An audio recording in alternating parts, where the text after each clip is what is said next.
the tzlach in Drush Tzlach in Drush Kaftet writes a remarkable thing. He says, Ani mazhir, I'm warning you, make sure you only daven in a shul. Why? He says, even a Godol Shebegedolim, the greatest tzaddik, can't say, I always have kavanah in my tefillah. Always do have kavanah. I don't remember even once not having kavanah. There's no such thing. If that's the case, if you daven without kavanah, he calls it psulei hamukdashin. It's as if you brought a korban that has some kind of a disqualification. That tefillah doesn't ascend. It stays somewhere hovering in the air of the best madish of the shul.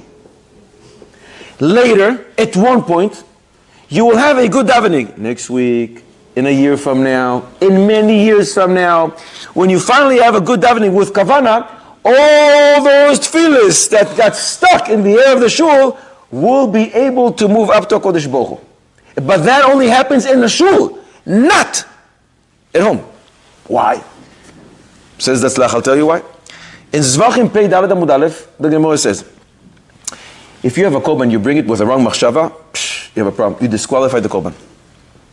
But if it's already in the Kodesh, Kol shepsulo b'kodesh, kodesh mekabloi. If it happens while it's already on the Mizbeach, great, keep it there. But if you had the wrong mashava before, no good. So if you're in the shul, and the shul is like a best man, it's like a mizbeach, if it happens in the kodesh, it will stay there. Until one day you'll come with good kavanah, it's going to take all your tefillos and take them up there. But if you daven in a different place, not in the shul, kol she'eino b'kodesh, eino kodesh mekablo. And therefore he warns, ani mazhir, make sure you daven only in the shul. And if you think it's a chiddush of the tzlach, it's not just a chiddush of the tzlach. You have a slew of coalition. Yalkut Me'am Loez, in Parshas Bereshis, brings from the Zohar HaKodesh that some tefillahs get stuck until a good tefillah comes with kavanah and takes him up. The Yavit says the same thing, and the Yavit says afilu mikama shanim, even from a few years. And then a good tefillah comes and takes everything along with it. The Kavayasha writes the same thing. The Shevet Musa writes the same thing. The Pele Yoetz writes the same thing. Mimele, if one davens in the shul, he can have this. We should always have kavanah. All our tefillahs.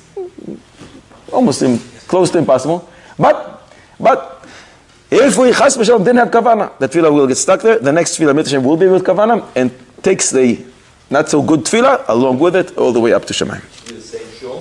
What's that? The same shul? I don't think so. You're trying to limit it. I'm trying to give a kula. You're trying to bring a chumrah. I don't think so. All shuls are connected. What should you do if they broke down the shul, they closed it, they sold it, you have nowhere to... What about my tefillahs? You go to the shul, put a bag, pull your tefillahs, take it to the next shul. The next time you daven with kavanah, it'll go up.